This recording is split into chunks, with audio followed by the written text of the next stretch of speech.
Hey everyone, welcome to the RotoGrinders Morning Grind Podcast. I'm your host, Stevietpfl. It is Tuesday. It is June 27th, 2023. We have a 15 game. Yes, everybody in baseball is playing 15 games, massive slate, a lot to talk about. Going to be a long one. I typed in chat. I hope everyone has their coffee ready and was quickly corrected to I hope everyone has their beer ready. So if you're listening live, maybe you are drinking a cold one. If not, I hope you have your coffee and you're enjoying your Tuesday morning. Joined today by my buddy Keith Heister. Keith, big one. There's no other way to describe this slate. It's massive. There's pitching, there's hitting, there's everything, and then some. How are you doing, my friend? Doing well. Yeah, big old slate. Everything you could possibly imagine. We have Coors, we have aces, other good offenses in great spots. So we're going to have to make some decisions. There's a lot to sift through. We'll break it down as quickly as we can, but like you said, a lot to get through. Yeah, I'm going to be sweating some baseball from Monday night because that Baltimore-Cincinnati game just getting rolling back up here after the weather delay. I know I have a lot of Dylan Cease and Reed Detmers, so going to be watching that kind of closely. Faded Luis Castillo, and he's off to kind of a slow start, so that doesn't hurt my feelings. I know Verlander had a pretty decent game. Strider, 34. We talked about him really needing to get over that 30 mark. 10 strikeout game against Minnesota. Looked fantastic. And, see how it all plays out. Hope everyone's having a fantastic Monday night over there in YouTube chat. What's up, YouTube chat? We're going to jump right in. We got a lot to talk about. So we get started with that Cincinnati-Baltimore game. It has an 8.5 total. The Orioles are a 140 favorite. Abbott and Wells. I'm not even worried about weather. I'm not going to touch on weather. I will let Kevin Roth touch on weather. If you asked me last night if this game would have played, I probably would have told you you're crazy. It's playing. And that's why Kevin Roth is Kevin Roth, and I am just here so I don't get fined. All right, let's go. Andrew Abbott against Baltimore. He's actually looked really solid here. 4 straight starts. Any interest going up against Baltimore here? He's been really good this season. He's getting a little bit lucky. His BABIP is extremely low.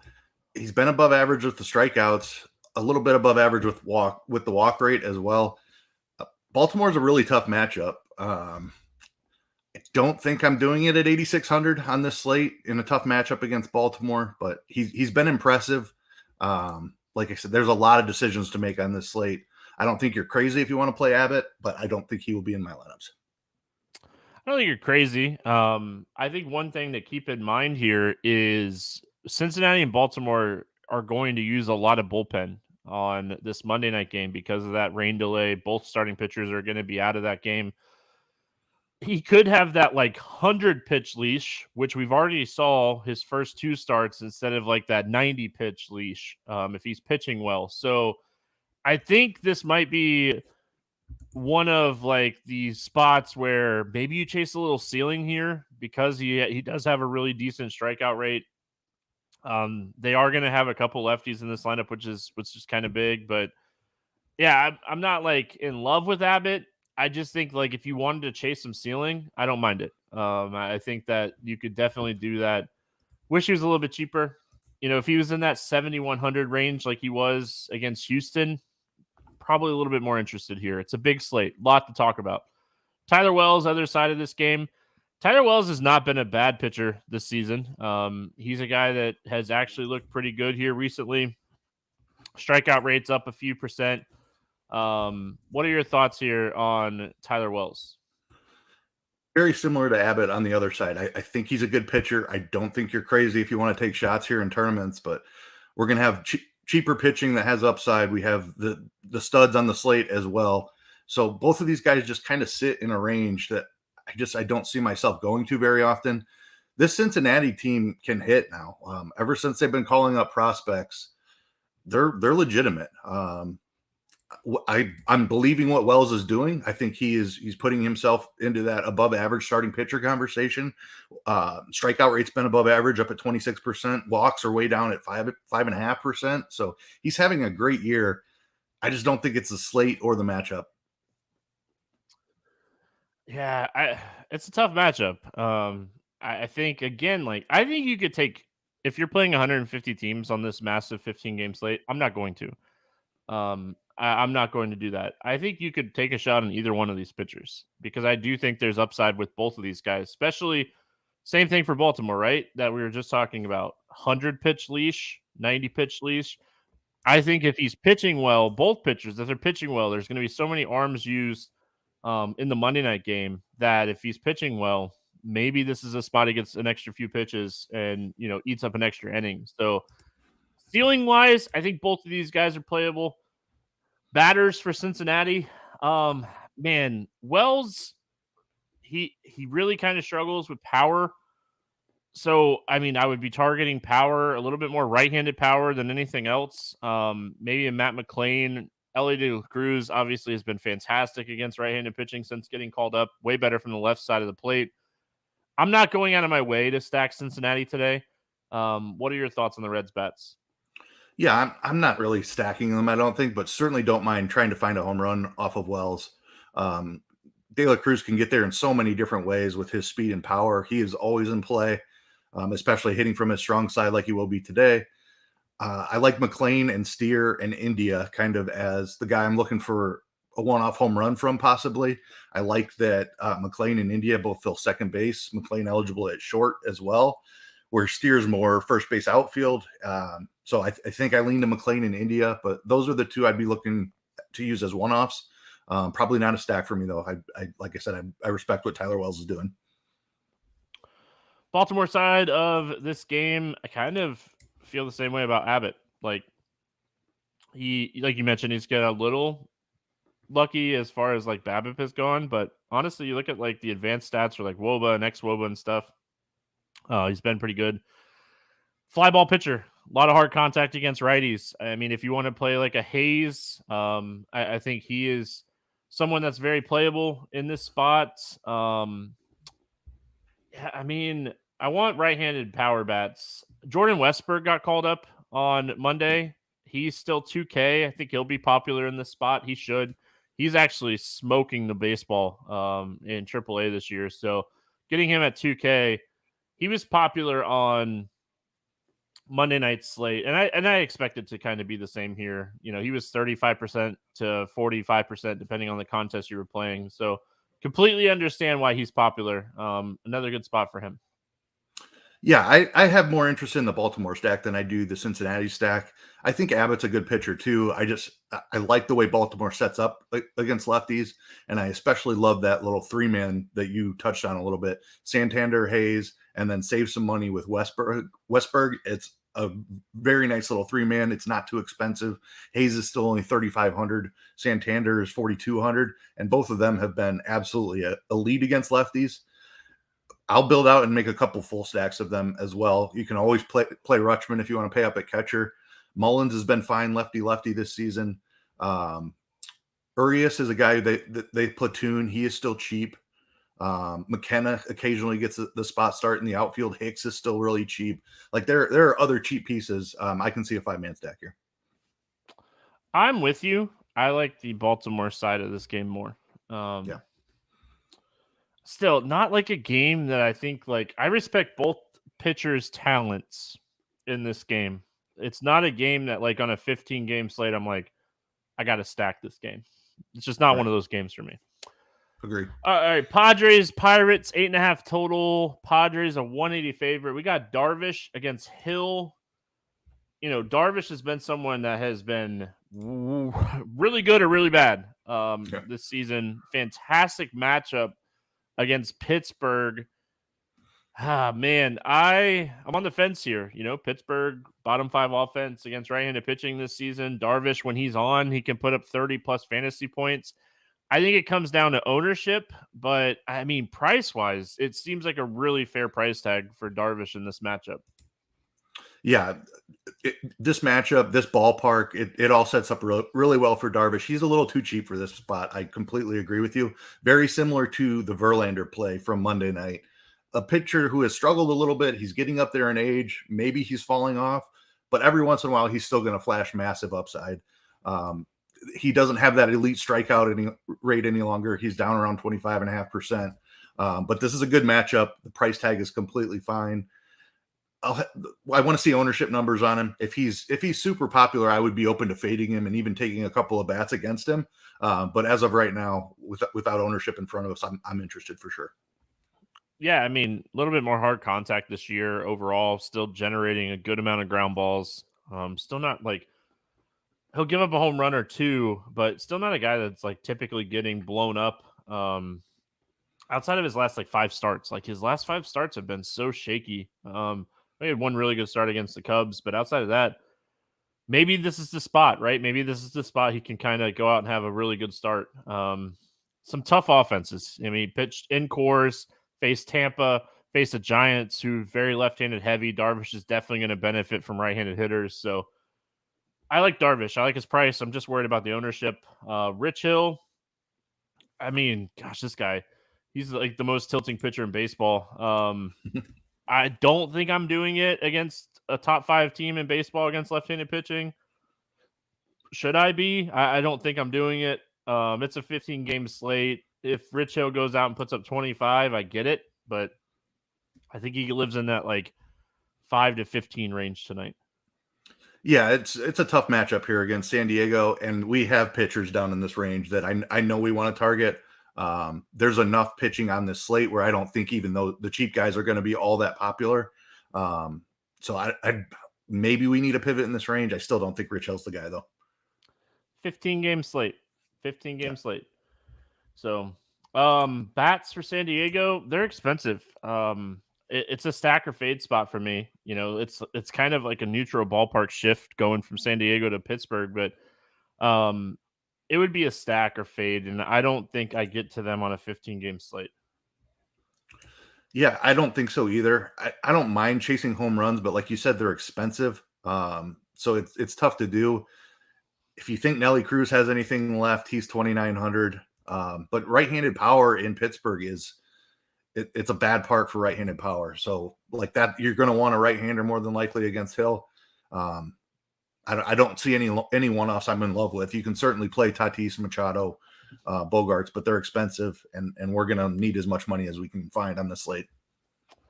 Yeah, maybe Nelly Cruz on like a FanDuel where I don't have to play him at first base and like lock up my first base spot. But not loving San Diego, and even on the Pittsburgh side of things, like I think Swazinski at 3,300, you're getting some power upside. I don't hate, taking a shot on him at that price point.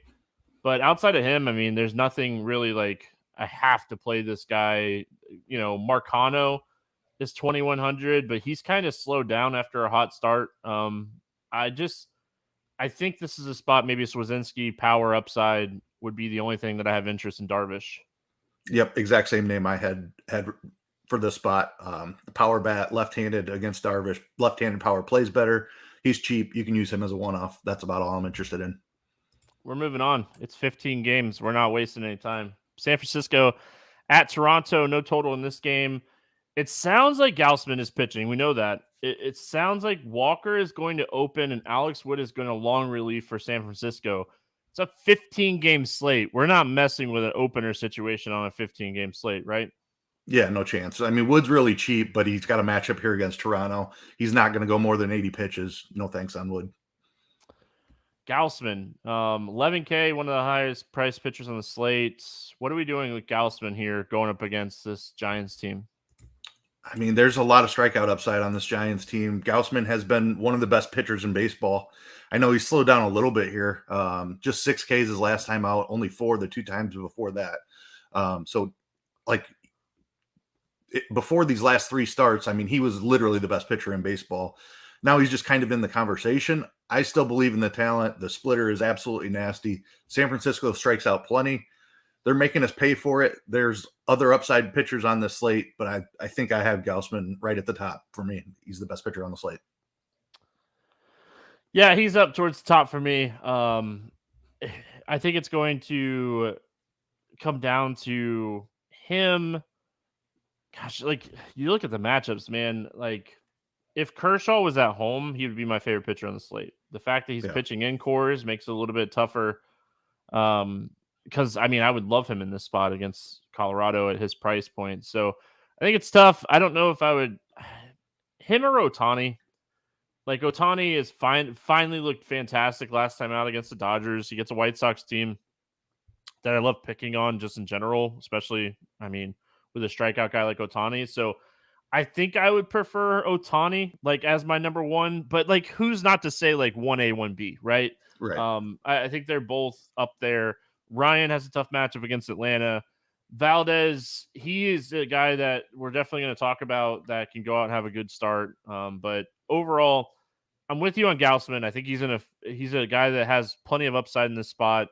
The Giants are going to go very left-handed heavy against him in this spot. And I mean, they do have some power from the left side of the plate. They've been hitting the ball really well just in general. So I can understand why you potentially go underweight on Gausman here. But yeah, I mean, overall, I think this is a good spot to take some tournament shots on him. Cash games, I'd probably go Ohtani if I'm going to pay up for one of these two guys. San Francisco bats. I mean, Jock Peterson's expensive. He would be the like power one-off that I'd be looking at. I don't mind maybe a Conforto. They are getting a ballpark upgrade going into Toronto. So that's always nice if you want to do like a little mini 3-man stack if Gausman's going to be really chalky. I don't hate it. But overall, I mean, I would probably target Jock for a home run or Conforto as a cheaper lefty bet. Yeah, I mean, it's strictly one-offs, and it's going to be very rare that I do that. Like I said, I'm going to play a ton of Gausman. I don't think that I really need to try to pick on him when there's so many options on the slate. Agree, it's Jock, but he's expensive. Conforto are about the only two I'd have interested in. Won't do it very much. Ohtani with a bomb, 26 home runs on the season. You heard us talking about him. This guy, man, he's incredible. Yeah. Toronto bats. Any interest in the Toronto bats here? They're expensive also. They're not my favorite stack by any means. If they were a little cheaper, I wouldn't mind the spot for them. Of course, we have the opener situation, but I think we're going to get a pretty decent bulk, like 3-4 innings at least out of Alex Wood. So that's the pitcher I would be targeting. Like Bo Bichette would be my favorite play. Vlad is certainly right there. Springer's expensive, but you can always play him. It's the pricing for me. It's really tough. Yeah, I mean, I don't think I'm one-offing them. I'll stack them because of their upside and just hope that they're the top scoring team on the slate. But that's about it. All right, they're expensive. Yeah. All right, we got Miami at Boston. 9.5 total in this game. Pick'em game. Alcantara, Whitlock face it off against each other. Any interest here in Sandy Alcantara? The price is coming down, but I still don't think I can justify it, especially not against Boston. They're just a team that I hate using DFS pitchers against. They don't strike out very much. Alcantara has not struck out anyone this season. This is a pitcher we were paying over $9K for last year, but he has not been the same guy. Strikeouts are below 20%. He's not going as deep into games. I don't know that I'm using Alcantara even at 7,900. Yeah, I mean, his strikeout stuff is all over the place. He definitely has massive home road splits throughout his career. He just hasn't been great this year. I don't want to target him against a low strikeout Boston team, but I kind of like Whitlock. I mean, I've been talking about this guy his last few starts. He's had some good like matchups here his last couple starts, and honestly, he hasn't been pitching bad. Miami's not a good offense by any means. Tell me why I shouldn't have take some shots here on Whitlock.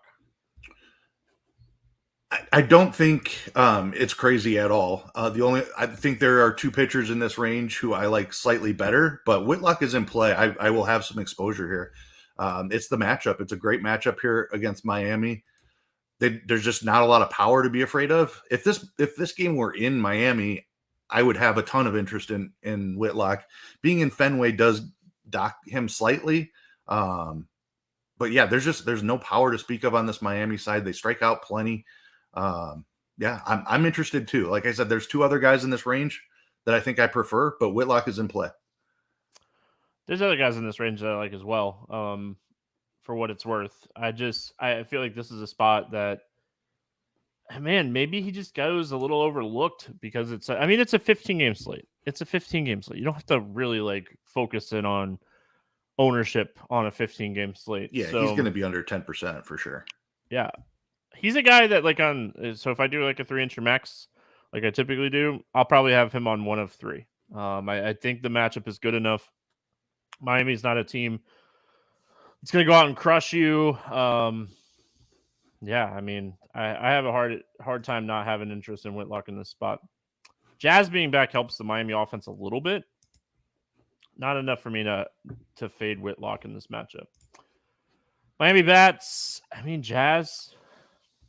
I don't really have anything else.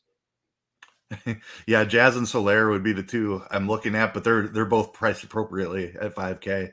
It's a home run park. I don't mind looking for a home run. I wish the pricing was a little bit better. Jesus Sanchez maybe 3,100. Probably not a stack for me though. I'm just looking for a home run here. Soler has 21 home runs on the season, and he plays half of his games in Miami. It's crazy. Yeah, impressive. Boston side of this game, I mean, obviously, I think you can always take shots on Devers. Yoshida, 5,100. He doesn't give you a lot of home run upside. He'll hit a home run from time to time.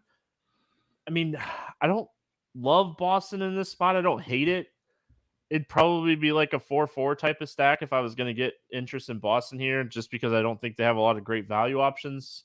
Maybe if Duran hits leadoff, if Verdugo stays out, but everything I've read is, Verdugo is supposed to be back for this game. That gives me a little more interest in the stack. If we get Verdugo and Duran in there, I don't know how often they do that, but Cassis is cheap. You pair those guys with Devers and Yoshida, slight interest. I still don't think Alcantara's he's certainly not a bad pitcher. It's just been a rough year for him. He still has plenty of ground ball ability. I might have one Boston stack in my 20 entry or something like that. Not a team I love, but the ballpark, the struggles of Alcantara, I can see it. Milwaukee at New York facing the Mets. It's a 9 total in this one. Mets a 140 favorite. Peterson and Julio Teheran. Let's start with Julio Teheran at 7,400. Found in youth, man. He's been pitching pretty decent. I mean, if you want to call it that, he's gotten really lucky too. So, what are your thoughts here on Julio Teheran? Julio Teheran is Chase Anderson 2.0, and we saw that finally all come absolutely crashing down his last time out. So that type of start is coming for Teheran here. 211 BABIP. His xFIP is up at 475. His ERA is at 153. There's some massive regression coming here. No chance I'm playing him against the Mets. Too many good pitchers on the slate for me to have interest in Julio Teheran. I mean, his advanced numbers really just say there's a game that's coming that this guy's just going to get absolutely shelled. Yeah. I'm guessing Peterson is someone that you had on your list in this cheaper range that you like today. He's not. Okay. The Milwaukee is awful against lefties, but Peterson just hasn't shown the same type of upside that he did last year. I played him a little bit last season. He just hasn't put anything together this season. He is fully stretched out. He's been starting in the minors and getting the call back to the majors finally. I think it's a good spot, but he is not one of the two guys that are on my list. Yeah, I mean, he wasn't even pitching great in the minors for what it's worth. But honestly, this is just a matchup thing for me. I will play just about any left-handed pitcher against the Brew Crew. This game's in Citi Field, which I think is always super helpful for pitching. I mean, yeah, he's fully stretched out, like you mentioned. Dude, he just had if you look at the stretch that he had to go on, Washington, Atlanta, the Dodgers, San Diego, he had a stretch of tough matchups, but just certainly someone I'm looking at in tournaments. Do I need him? I don't know yet. Milwaukee bats, if you're not on the Peterson train and you're going to think that he continues to struggle, I think you have to look at Contreras, Adames. I think those would be my two favorites. Owen Miller has been solid against left-handed pitching this season. Anderson's 3,200. Definitely in consideration for a cheaper stack here. Probably more of a secondary stack because of the ballpark, but if Peterson struggles, this is a spot he could you could have a big number here.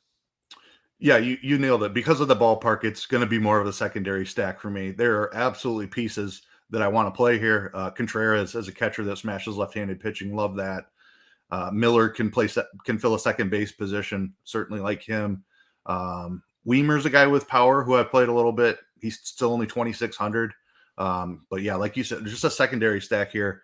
If it was in Milwaukee, I would have a lot of interest in the full stack. But being in Citi Field, probably just a secondary for me.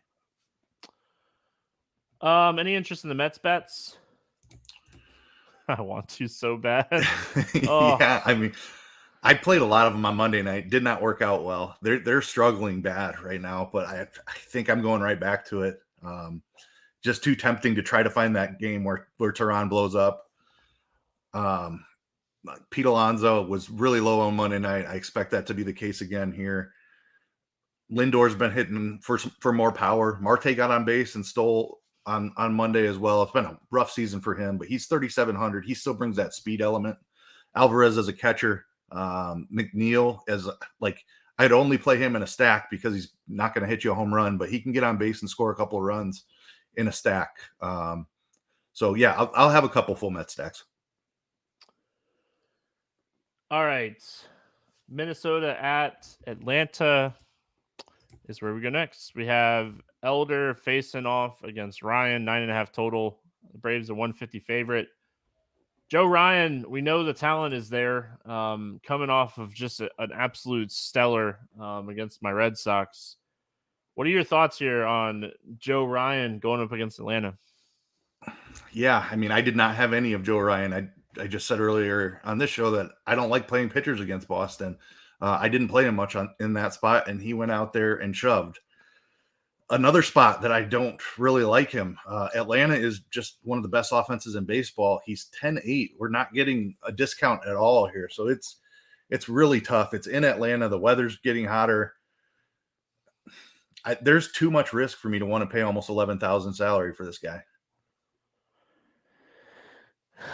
Yeah, I mean, he is the type of pitcher that you take against this team, right? They're pretty right-handed heavy. He has a 32.5% K rate against righties. He doesn't walk people.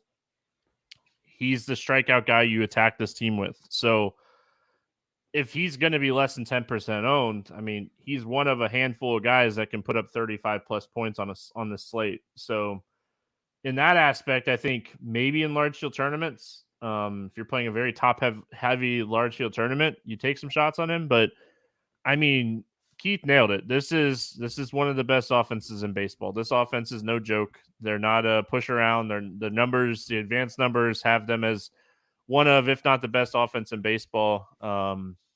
Yeah, I mean, you're playing Ryan knowing that 10 is just as possible as 35 plus. Yeah. 10 is actually probably more possible. So large field tournament risk, sure. Bryce Elder's 9,200. Fantastic matchup. Minnesota's a really high strikeout team, especially against right-handed pitching. Obviously, we just watched Strider strike out 10. Shouldn't shock anybody. He's one of the best, if not the best, strikeout pitcher in baseball.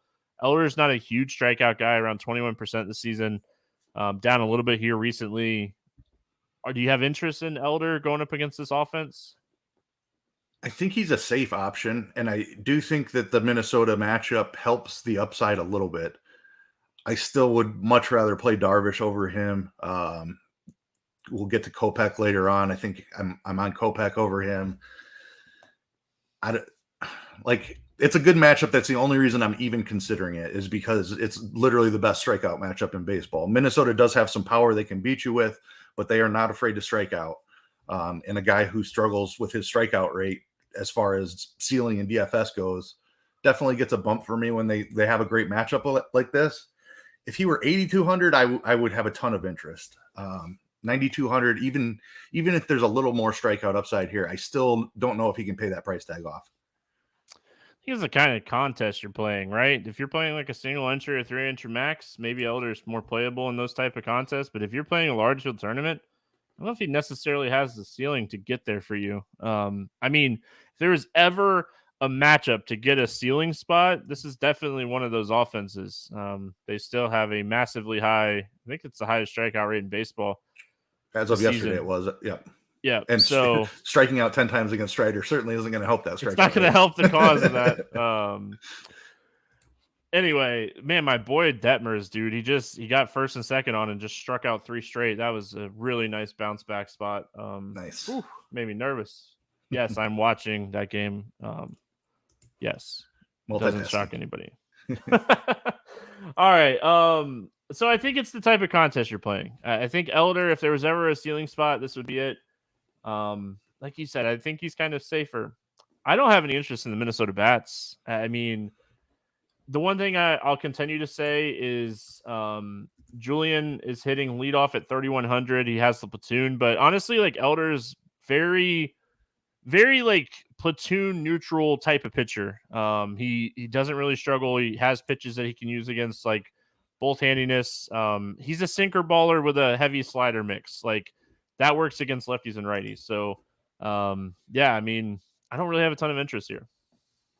Yeah, I mean, there's a lot of power in on the Minnesota side, so I don't mind chasing home runs. Gallo would be my favorite. He got off. He was like 0 for 23 or something coming into Monday night, and finally homered Monday night. So if he's back on track, I think Gallo at 3,500, just looking for a cheap home run, would be my favorite. Kirilloff at 2,900. But yeah, not a stack for me. Elder's been really good this season, and like he's just limiting damage. It's hard to square him up. Sinker, man. Sinkers.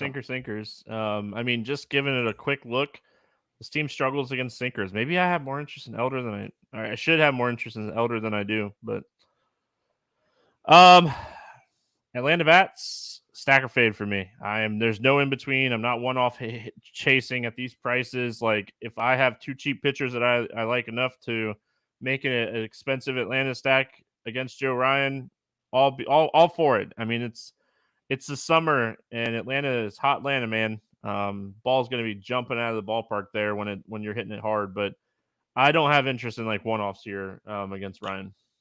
Yeah, I will say I absolutely love this spot for Matt Olson, but 6,100 is tough to pay for a one-off. How hot is Atlanta? Just look at the pricing. Yeah.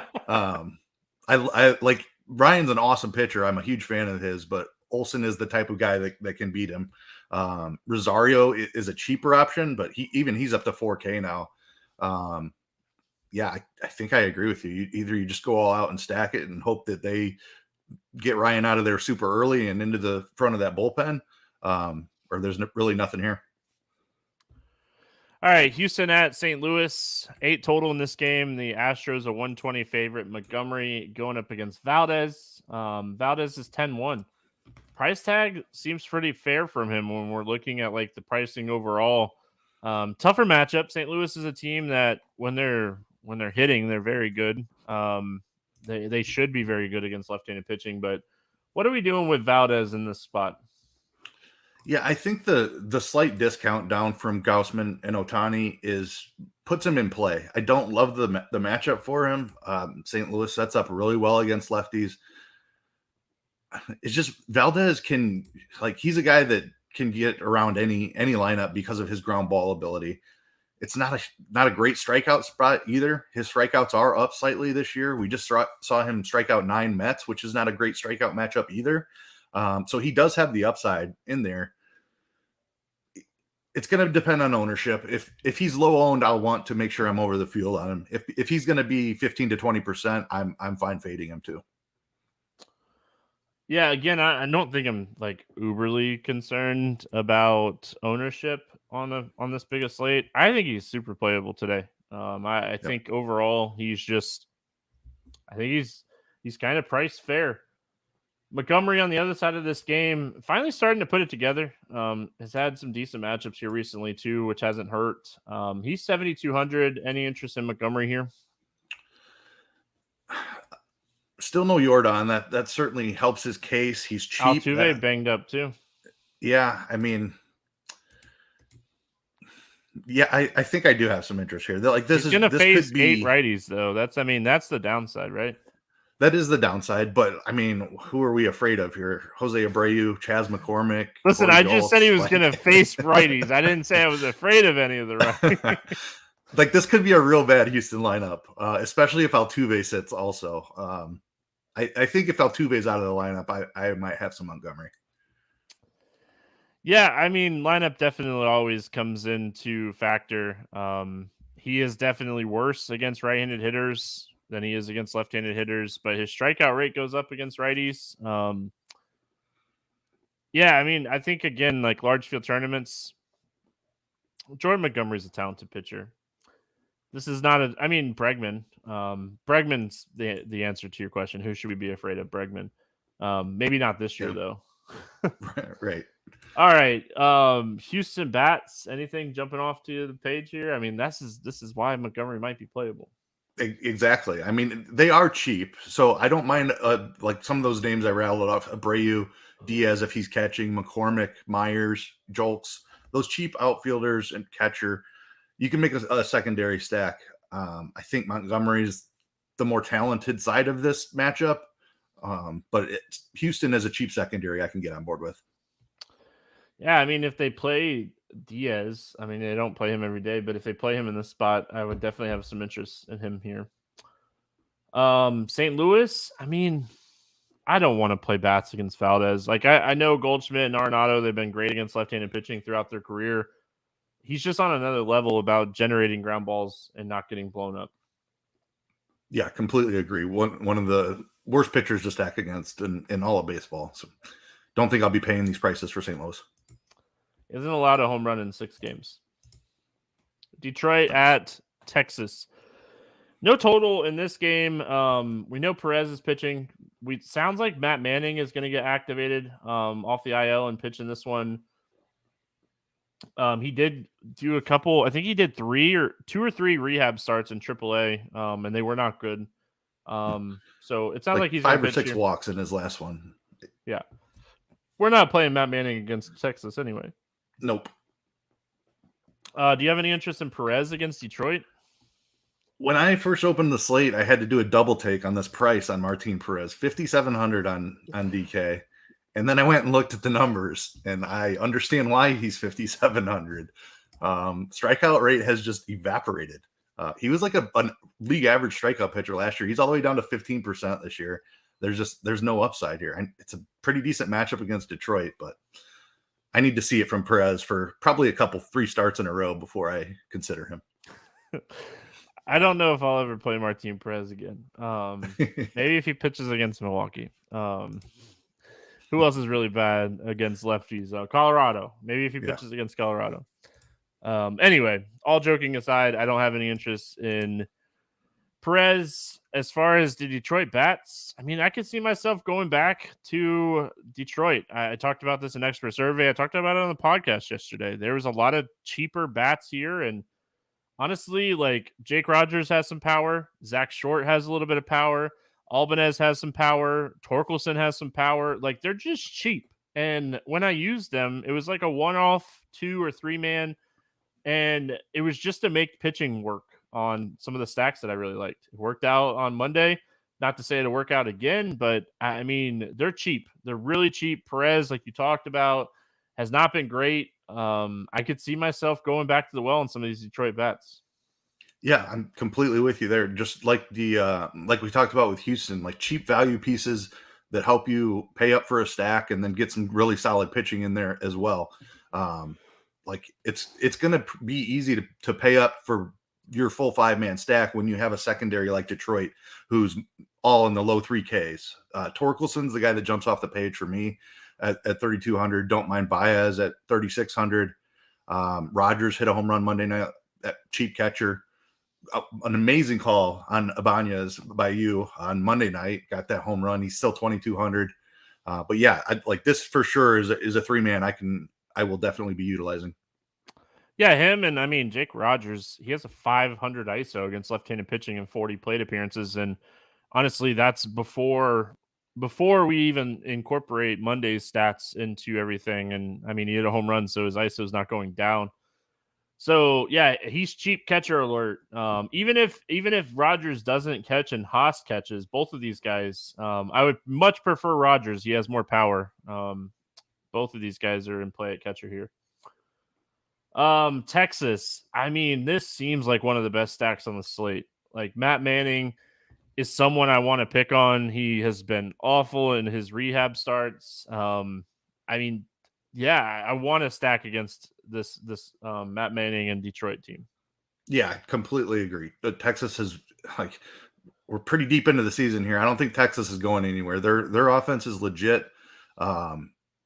Simeon homered Monday night. I didn't see what else they did, but they were putting up some runs. Seager's expensive, but he's been absolutely They're losing ridiculous. 7-2 to Detroit. Okay, well, scratch that. No, No. they're still amazing. And like you said, one of the best stacks on the slate. Manning has not been able to figure out the majors. He's dealt with injuries. And after those top two guys, Seager and Simeon, Garcia's 5,300. Everybody else 4,500 and below. Nate Lowe at 4,200. Love that price. Jung's been amazing this year, 4,500. Leody Taveras is a guy I always like to use. The bottom of the order and wrap that around to the Seager Simeon helps you fit it in. He's 3K. Duran has been really good. So I'm right there with you. I love Texas in this spot. I was just checking in on that game. That's the only reason I was messing with you a little bit. Yeah, but yeah, Texas is one of my favorite stacks on the slate. Love this spot for Texas today. All right, let's head to Chicago. We have Philadelphia at Chicago. No total in this game. Night before at Wrigley. Hardly ever get totals. Doesn't look like the wind is going to be a huge factor, but we'll leave that to Kevin Roth. Rangers, Suarez, Jameson Taillon. Any interest in Suarez going up against the Cubs here at 7K? So it will depend on the wind and what the weather is doing, but I think I Suarez have 8 mile an hour blowing dead center in, like blowing in from center field. That's lovely. I think Ranger Suarez is very playable in this spot. The Cubs are just coming back from London, which is obviously just a brutal travel schedule. They do set up better against left-handed pitchers, but Suarez has been pretty solid this season. His strikeout rate's at 23%. He's getting a longer leash now. We've seen him up over 100 pitches multiple times. Like he's been at 99 or more in his last 5. I didn't even realize it was that good. But dude has a really long leash. The Cubs strike out a lot, and if he's got wind blowing in, that's helping reduce the power risk. Suarez at 7,000 in play for me. Yeah, I mean, obviously we'll have to see what the wind looks like, but he's been pitching fantastic. Like he looks like prime Ranger Suarez from last year, the year before. So no issues with him in this spot whatsoever, especially if we get a little wind blowing in. That never stinks. You know who hasn't been good this year? Jameson Taillon. Indeed. I mean, He's been awful. Yeah, I got nothing here. This guy has been struggling. Can he go out and put together a good start? Yeah, he can. Has he been able to do that this season once or twice? I'll play the odds. Yeah, no Taillon for me. All right, Philadelphia bats. I mean, they're expensive. If the wind's going to be blowing in a little bit, I don't think that really defers me too much off of like Harper, Turner, Schwarber. It's just where do they rank among like the expensive stacks is the problem for me. So Harper and Schwarber are two of my favorite hitters on the slate, unless the wind is blowing from right a little bit, or we get heavier winds than single digits. But I still think Taillon's going to have no problem giving up a bomb to either of those guys. I don't know if I want to stack. Like to use Harper and Schwarber together as a mini stack is really expensive. I'll probably do it a little bit. Maybe I throw in a Stott or a Marsh to make that a 3-man, but probably not a full stack, especially if the wind is a little heavier. But I do have some interest in trying to find a home run or two against Taillon. Harper and Schwarber would be my two favorites too. And then like you mentioned, if I want to make it a little 3-man, maybe Stout or Marsh. I mean, that's my exact thoughts. Cubs bats. Again, man, I don't see myself playing a lot of Cubs bats today. No, I don't either. They're expensive. Tauchman's still cheap, but he's lefty. Even though he's been okay against lefties, like there's not even enough here to want to make a 3-man. Morel's is at 5K. Horner's up at 5,400. Like they're overpriced for this matchup. Philadelphia. Nope, just kidding. We just did that one. Cleveland at Kansas City. We got 9.5 total in this one. The Guardians a 140 favorite. Williams and Singer facing off against each other. Any interest in our boy Gavin Williams here? Oh, did Keith froze on me. All right. Gavin Williams, 5,900, made his debut last time out. Through 5 2/3, was it a bad first inning, I think, or something? It was something like that. It wasn't necessarily the worst start. It was a matchup against Oakland. He is a big time prospect. But I think on this slate, we'll have to kind of see how it plays out. I don't have a ton of interest in Gavin Williams. If Keith comes back, we'll ask him what he thinks here. Singer on the other side of this game, 5,200. Cleveland is a very low strikeout team. They don't have a ton of power, which is always something that I like to target. I don't think I'll need Brady Singer today. If you're going to punt somebody, maybe take a shot on him here at 5,200. It was. What is that? Like every time he freezes, he gets like that classic Keith face. I agree. But yeah, Brady Singer, he's sitting at a 19.3% strikeout rate on the season, 8.5% swinging strike rate. He could go out and have a quality start here, but I don't love it. As far as the Cleveland bats go, definitely like Jose Ramirez in this spot. He's definitely someone I think you can take some shots on here. Outside of that, if you want to make it a little mini stack, Naylor, I think, is in play. I think Bell is a little pricey, and you're not playing Bell and Naylor together on DraftKings. So, really, maybe a Bo Taylor at 2,600 at catcher. Yeah, that's really it. That's really it for me. 3-man stack does not sync. I know. What the heck? He needs better Wi-Fi. Get on it, Keith. Kansas City bats against Williams. It's a young pitcher. He'll be a second start. I don't mind like a Witt Jr. here. Prado at first base is cheap. I would definitely be using Kansas City as a secondary type of stack here more than anything else. 3-man stack with like a Witt, Prado type of thing, and Melendez maybe. Melendez is cheap. He hasn't been hitting for a ton of power. He's been struggling at the plate a little bit, but he's cheap at 2,900, so don't mind taking some shots on him. All right, moving on. We got Coors Field. It's Dodgers. It's Rockies. It's Kershaw and Seabold facing off against each other. This game is currently sitting at a 12 total. The Dodgers are a 320 favorites. Clayton Kershaw is super interesting to me in this spot. The Rockies are if they're the worst team in baseball in a lot of stats against left-handed pitching, even in Coors Field this year. So I think Clayton Kershaw, 9,700. I think he's interesting for large field tournaments. I hate the ballpark. I think everyone will hate the ballpark, but how do you not have interest in Kershaw under 10K against the worst team in baseball against left-handed pitching? So interested in him, Keith? Yeah, I think you have to have a slight interest just because of the matchup. Like you said, the ballpark is not ideal, obviously, but Kershaw is one of the best pitchers in baseball still. Colorado's been terrible against left-handed pitching. We're getting a slight discount here, down to 9,700. Large field tournaments, obviously more risk than typical just because of Coors. But yeah, I think for tournaments, he's in play. Yeah, I think he's in play.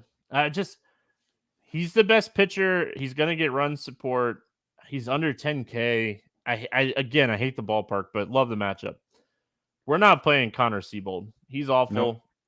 The Dodgers are the top stack on the slate by far. It's whether or not you can make them work. Yeah, and I read a report that like Max Muncy is getting activated today too. So We're getting Muncy back in this lineup. Like, load up on the Dodgers. Outman is cheap. Peralta is cheap if he's in there.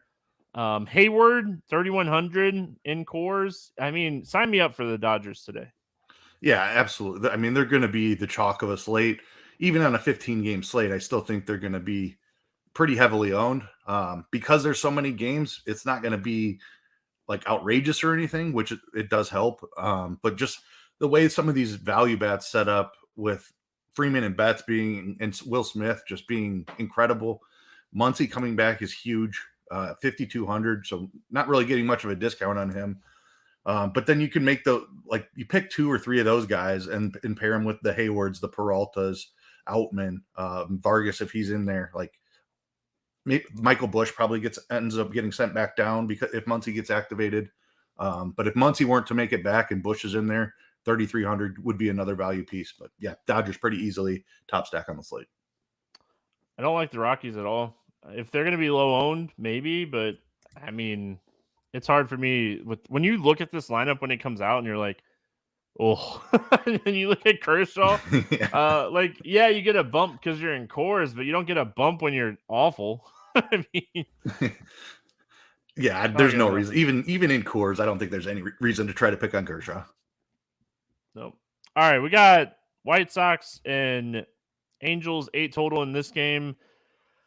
Angels a 200 favorite. Kopech and Ohtani facing off against each other. Michael Kopech, he can go out and he can have a game or two. Dylan Cease is cruising right now. He has 9 strikeouts and 5 2/3. Any interest in Kopech at 8,800? I do, yeah. I think the strikeout upside for the price is what we're looking for in tournaments. Another frustrating pitcher to roster. He's very much in that Blake Snell. Even Dylan Cease has been like that a little bit this season where they can give up a lot of hard contact. They can walk too many guys, but they also have elite strikeout ability. Kopech went through a long stretch there where he was not showing it, and then he turned it on for a couple games in a row where it seemed like he was striking out 9 or 10 every single game. He's come back down a little bit from that stretch, but I'm still in for this matchup against the Angels. They obviously have some power with Trout and Ohtani on the other side, but they still strike out plenty. So 8,800. I think this is a guy who can put up 9 or 10 strikeouts in this spot. I'm in for tournaments for sure. Large field tournament play for sure. I mean, definitely a guy you can stack against. The only problem is Ohtani's pitching on the other side. You can't play him as a hitter. Let's talk about Ohtani's 11-3. I already kind of said it. Love the spot for him. I think that floor ceiling combo, he has the highest today. The White Sox are just a team that, I mean, they strike out a ton. You know, their offense on paper should be a lot better than they are. Ohtani's at a 32.5% K rate on the season. His swinging strike rate is still 13%. It backs up his big strikeout rate. Like, I mean, Ohtani's my favorite pitcher on the slate if I'm spending up. Yeah, I mean, when I was debating Gausman or Ohtani was definitely the other name in that conversation. They're very clearly the 2 most talented pitchers on the slate. It's Ohtani's walk rate for me that pushes me slightly to Gausman. The White Sox are getting a little healthier too. Like Robert's been playing a lot better. Eloy Jimenez is back in that lineup. Tim Anderson's still banged up and not hitting for any power. So I certainly understand, like, it's easily Ohtani and Gausman at the top of the slate. It's a 1A, 1B conversation. I'm not going to try to sway anybody into why one is better than the other. They're both great. Bats, anything on the White Sox here? No. I mean, they're cheap, but I still don't see any reason to try to do it against Ohtani. Just too much strikeout upside. So I definitely don't want to stack. Cheap home runs, maybe Gavin Sheets, but not real interested. Does someone in YouTube chat tell me how many fantasy points Trevor Williams scored on DraftKings tonight, please? I just need to know if I beat Will for jelly beans. As far as the Angels bats go, Mickey Moniak is always someone I like as a one-off play. I think that he's at 4,200. If he's hitting leadoff, I like him as a one-off. I like some other cheap catchers, I think, more. So Dury's been great against right-handed pitching this season. We've talked years about how he's so good against left-handed pitching, but he has a 261 ISO against right-handed pitching this season. Mickey Moniak has a 400 ISO against right-handed pitching this season. So Moniak, Trout, Dury, Moustakas is 3K, but you have to play your first base spot on him. It would be one-off power for me against Kopech. I'll be chasing some home runs against Kopech because, I mean, that's what happens, right? The guy, he'll walk a couple guys and give up one big home run, and I want to try to chase that one big home run. Yeah, I that's the angle I'll play as well. Love the Moniak call. Renfroe, another guy with big time power. He's better against lefties, but I don't mind chasing it against Kopech. Moustakas is really interesting if he's in there. Agree that I don't love using a first base spot up on him. It's home run hunting for sure. All right, I gotta text Will and make fun of him. He gave me a line of 15 for Williams, and I definitely took the under. He scored 5. What's up, Chief? All right. Hey, we're rolling along here, and a name like Mickey Moniak.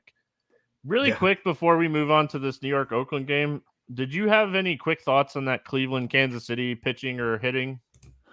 Just on the pitcher, Gavin Williams, he's going to be my highest owned pitcher on the slate, is what I was about to say. Just a huge prospect, massive strikeout stuff in the minors, and an amazing matchup here against Kansas City, who strikes out a ton. 5,900. I know he wasn't great in his debut. Could have been jitters. Bad. Yeah, I mean, not terrible.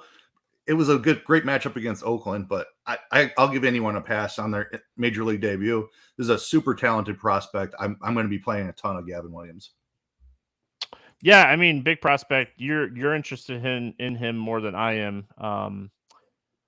I really wanted to see a big swinging strike rate and maybe just a low K rate for a first start. He didn't miss a lot of bats and got a little lucky in that start too. So I'm a little bit more on the fence, but I said, like I said, when we were talking about that game and you were lagged out because your internet is from the 1950s. But what I was saying about, I mean, either one of those pitchers in that game, Williams or Singer, if you're going to punt, I think either one of those guys are in play. Yeah, Singer's more talented than his price too. I think we kind of know what he is. It's like Cleveland doesn't strike out is part of the problem, where Kansas City is one of the highest strikeout teams in baseball. So I'll chase a little bit of the unknown with Williams. That's the guy I had in mind when I was talking about cheap pitchers on the slate. There you go. All right, New York at Oakland. Blackburn and Brito, 8 total. Yankees are 140 favorite. Any interest here in Johnny Brito at 6,400? I mean, it's a right-handed pitcher against Oakland. He's 6,400. I don't think so, because of the guy I just got done talking about, Gavin Williams. I think Williams has far more upside. I don't think you're crazy if you want to play some Brito here, though. I think the days of just saying, hey, facing Oakland, let's stack again or pitch a pitcher against them might be a little bit past us, but they still strike out a ton. Their strikeout rate has come down. Their WRC plus has gone up. Tail 2 seasons, right? We're coming up on the All-Star break already. It feels like season just started, but we're coming up on the All-Star break here. And honestly, if you split the first half of the season, you get Oakland's the worst team in baseball that first half. Second half, they've actually probably been close to average, a little bit worse than average, but it's the days of just saying, hey, we're facing Oakland tonight and just, pitching against Oakland. I think that's over. I don't think Brito is a great pitcher. I think it's a 15-game slate, and I don't want to play him. Paul Blackburn's not a bad pitcher by any means, but it's a tough matchup against the Yankees. It's a 15-game slate. I don't want to play Paul Blackburn today. Paul Blackburn has surprisingly been striking quite a few guys out. And this is a decent strikeout matchup in a ballpark that really limits power from a team that relies on it a lot. Like the Yankees are going to score their runs by hitting home runs, and Oakland is one of the toughest spots to do that in. On a different slate, I would have a ton of interest in Blackburn in this matchup. I don't think I need it on this slate, but the strikeout rate has taken a significant jump from last season. I think it's like 25.5% or something like that. I have it here. Yeah, 25.6% on the season, 6% walk rate. So he's been really good. Different slate. I think I would have interest, but probably not on this one. So, I mean, just kind of looking really quick, he's definitely throwing his sinker less, and that was a pitch that he kind of pitched to contact with. So last season he threw that pitch 35% of the time. He's at 20% on the sinker this year. And he's thrown his fastball 20%, which he was only throwing about 11% last year. But his fastball goes from a 12% sinker whiff rate to a 21% whiff rate. His slider is the pitch that he generates his strikeouts with. That's his strikeout pitch, 38% whiff rate. Really close to last year. He just didn't throw it as much last year. So I think we really kind of saw him, looking at the numbers here, really kind of saw him develop maybe this slider a little bit this offseason. And he's using it a lot more, and it's way more efficient than it was last year. So 36% put away percentage with that slider this year. And he's using it almost 20% of the time compared to last season when he only threw it 5% of the time. So that's where the increase is coming from on Blackburn. That's a quick, really fast look, but I mean, I hope that's helpful. I think that's, as a fast look, right where it's coming from. But yeah, I mean, you made some good points, right? Yankees outside of Yankee Stadium in Oakland, no Judge still, right? Correct. So, I mean, yeah, I mean, it might be season for Judge, they said. Yeah, which is crazy. Yeah, that sucks. Yep. Yankees bats. Any interest in the Yankees bats here? I mean, there's still a bad bullpen behind Blackburn. Blackburn's a guy that can get touched for a home run or two every now and again. The ballpark, I don't love the stack. I don't love chasing home runs in this park either. Maybe a secondary stack. Rizzo is really cheap. 3,700 for Rizzo. Stanton's been brutal. I don't know. That's part of the reason I'm on the fence, borderline considering Blackburn, is because this Yankees offense has struggled with no Judge. I think that there's a cheap 3-man in here somewhere, though. Rizzo, Bowers, McKinney is probably where I would go with. 3 really cheap bats there with upside. Dude, McKinney's been crushing. Yeah. We saw this before. So it was with Toronto, right? He went on this streak of a month of just crushing the baseball and then just stopped. So I don't mind the McKinney call. Oakland. Hey, Keith, who do I like for Oakland? Put you to the test. Brett Rooker. No. Oh, it's Esteury Ruiz. Yes. Yeah. Hey, he's finally pricing him up. It only took them 39 stolen bases to finally price him up, but he's priced up enough now where it's a little bit more of a decision, but he would definitely be my favorite bat here. Nada, Brown, I think, are both really cheap. If you want to use this team just like Detroit and use them as a cheap one-off two-man or a 3-man stack type of stuff, I don't hate it. Again, I think the top half of this lineup's actually pretty decent. Yeah, I'm with you there. I think it's a perfect comparison to the Detroit mini stack. Houston, another cheap team that we talked about using. Oakland's going to be in that mix for me. There's some power here. There's some speed with Ruiz, and they're all around 3K. So I'm completely on board. Brito is not a guy who's going to strike anybody out. Strikeout rates under 16 or right around 16.5% on the season. Yeah, Oakland in play for sure. Cheap secondary though. The total upside is limited enough where I want to cap it at 3 of them. All right, got my tweet out to Chief to mess with him. Feel good about that. All right, we got 2 games left. Washington at Seattle. Irvin and Whoa, facing off against each other. He should be Woo. 8.5 total. Mariners at 235 favorites. Any interest here in Jake Irvin? No interest in Irvin. Yeah, I don't have any interest in Irvin either. Brian Woo. I mean, I guess it's Woo. I just think of wrestling, and it's do I really want to be like Ric Flair? I like it. I hate the matchup, but I like it, man. It's just not a huge strikeout spot, but he's 6,900. We're not talking about a 10K guy like Luis Castillo yesterday, facing this team where he didn't go out and dominate the game, he wasn't going to pay off the price. Like, this dude's 6,900 and he's in a great matchup. Yeah, you made a fantastic point right there. Brian Wu is 6,900. Luis Castillo was 11K. Like, you needed Castillo to rack up those strikeouts. I also think that Wu has, like, he's not as good of a pitcher by Castillo. I'm not trying to say that, but as far as like stuff goes, his fastball is really, really good. Gets a lot of swings and misses with it. I think he can easily rack up 6 or 7 strikeouts in this spot, even in a low strikeout matchup. 6,900 is too cheap for this guy's talent. There's not any real risk of getting blown up either against Washington, who just doesn't have any power. He's going deeper into games, over 90 pitches in each of his last 2. I'm very much on board the Wu train. I mean, looking at his advanced stats, like, he was a pretty decent prospect, and I mean, I thought he got called up way too fast. This was a guy that was expected not even next year. Maybe he's just the real deal. He's had tough matchups. He's faced the Yankees. He faced the Angels. He's faced the Rangers. White Sox don't want to necessarily call that a tough matchup, but you look at his advanced stats, like almost a 15% swing and strike rate, 34% Ks.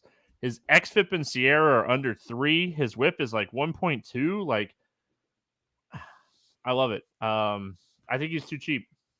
Yep. 20 plus at this price is fantastic on this slate. Washington bats. I mean, outside of like facing bad lefties, I don't think I've played Washington bats this season. Yeah, agree. Definitely prefer them against lefties, and I'm not chasing them. I think Wu is really talented and only getting better. Dude, Detmers, man, just gosh, like, have people believed yet? Like, I hope people have believed. 10 strikeout game for Detmers. Like, he's awesome, man. Dude, he's got it figured out right now. Seattle bats against Irvin. I mean, same stance I had yesterday. I think they're a sneaky stack. I think they're a team that, when we're looking at overall price stacks on this slate, they're a little underpriced. Hate the ballpark, but love the matchup. Yeah, I love the matchup as well. Jake Irvin has been fortunate enough to get the poor results that he's gotten. Tons of power on this Seattle team. Too many strikeouts in the lineup, but that's why we target them when they're facing a low strikeout pitcher like Irvin. He's only at 17.4% strikeouts on the season. Lots of power here. I'm definitely on board with this stack. I don't think they should have let Cease come back out this inning, but I'm not the coach. I kind of need Cease. I guess. Okay, so this is the perfect scenario, right? I need Cease to like strike out Moustakas and then give up a run because it's an error that he got on base, and then I need the win for Detmers because my hot take on Expert Survey was Detmers would score the most fantasy points. So like, I need him to win to pass Strider. I believe mine was Cease would score the most fantasy points, so I need him to strike out the side. There you go. Hey, listen, I have a team climbing up leaderboards that has Cease and Detmers with Cincinnati and Seattle. So it's at 130 with those two guys and a full batters all going still. So that wouldn't hurt my feelings if he strikes out the side. All right, final game of the night. We're here. We've gotten here. It's been an hour and 9 minutes, but we're here. Rays and Diamondbacks, no total, because that's what we like, right? Taj Bradley going up against Zach Gallen. Two really outstanding young pitchers. Taj Bradley is someone that, when he's been on slates, I've played him a lot. Any interest here in Bradley going up against Arizona? It's the matchup here. Similar to Boston, Arizona is a team that I just don't like to use pitchers in this matchup for DFS. Arizona has one of the lowest strikeout rates. Still, I think it's still the lowest. Washington might have passed them back again, but Arizona's right there, bottom 2, bottom 3 in strikeout rate. They just don't swing and miss very much. So that, I mean, Bradley has the stuff to be able to strike out anybody, but on a 15-game slate, I don't know that I can pay full price for him. I'd probably leave him on the shelf today. I think, okay, I'm just going to summarize this game, right? I think both of these guys are fantastic tournament plays, large field tournament plays. they have two of the toughest matchups in baseball. I mean, when we're looking at right-handed like stats for the season, Tampa Bay is first in almost everything. Arizona is top 5 in a lot of stuff, and they have the lowest or second lowest strikeout rate in baseball against right-handed pitching. So both of these pitchers are fantastic, talent-wise. Both of these offenses are talented and awesome. This is a large field game in general. It's a huge ballpark downgrade for Bradley, going from Tampa to Arizona. Even if the roof is closed, which I'm pretty sure we're at the point of the year where the roof is closed every night. It's 108 right now, so yeah. I mean, I could see playing either one of these pitchers. Do you have thoughts on Gallen? Exact same thoughts. Like this, you summed it up perfectly when you said this is a GPP game. Pick your favorite angle, whether it's either of the pitchers or either offense, and run with that. It's all going to be super low owned. More than likely, it's going to be like a 4-2 game, and neither side is going to get there. But they're all going to be very low owned, and if one of them does have a ceiling game, you're going to be in good shape. From where I'm sitting, I don't have a favorite angle on the game. If I was picking one spot, I think it would be Gallen against the Tampa Bay Bats, just chasing some strikeouts. But like whether it's the Tampa stack, the Arizona stack, or it's Gallen or it's Bradley, you can certainly pick an angle, and you're not crazy to play any of the four. It's just hard to pick a favorite amongst that. I mean, okay, potentially the lowest owned game overall on a 15-game slate. It's one of the last games of the slate. I mean, people are going to want to get their things in.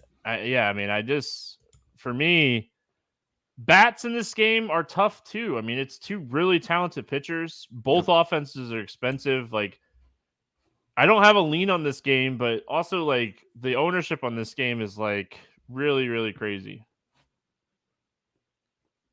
Yeah, I mean, completely agree. Like, I don't think I'm playing bats. I respect both of the pitchers.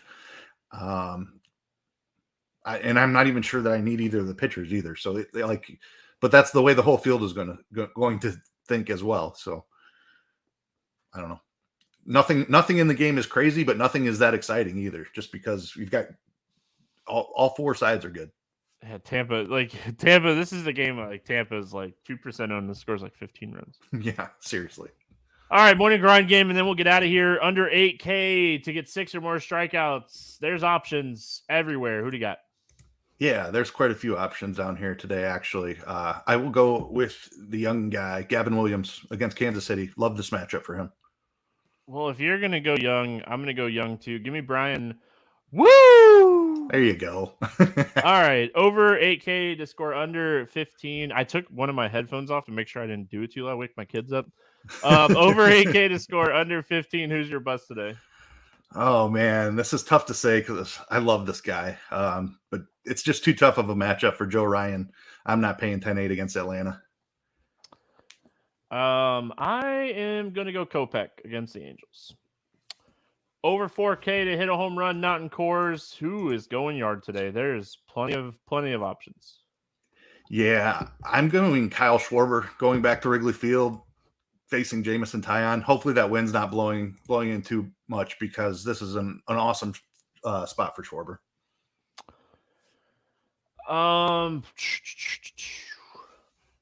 Yeah, I like the Schwarber call. Man, I'm trying to get a little off the board.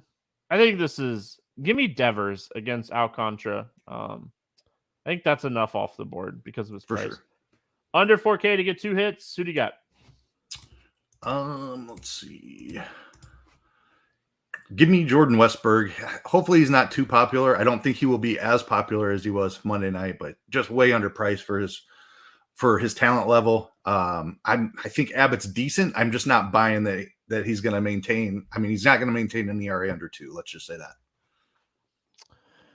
Give me Teoscar Hernandez in that Seattle game. Where he has been excelling this season has been against right-handed pitching. So give me Teoscar in this matchup against Jake Hernandez. Jake Hernandez, not a huge strikeout guy. I like Teoscar here today. by far, really quick, by far my favorite value hitter on this slate is Outman. We just take cores out of this game. So Outman, Hayward, Peralta. Yeah. Stack to score 6 or more runs. Who do you got today? Give me the Texas Rangers against Matt Manning and the Detroit Tigers.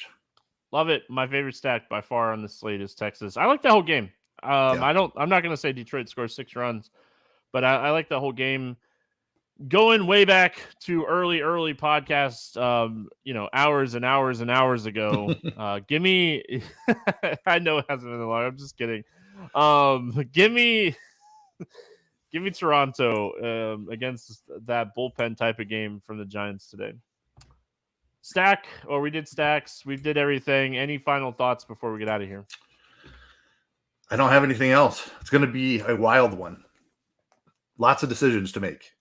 Yes. Man, always crazy. Always crazy. So hope everyone has a fantastic Tuesday. We'll be back Wednesday talking baseball. Good luck, everyone. We'll see you then.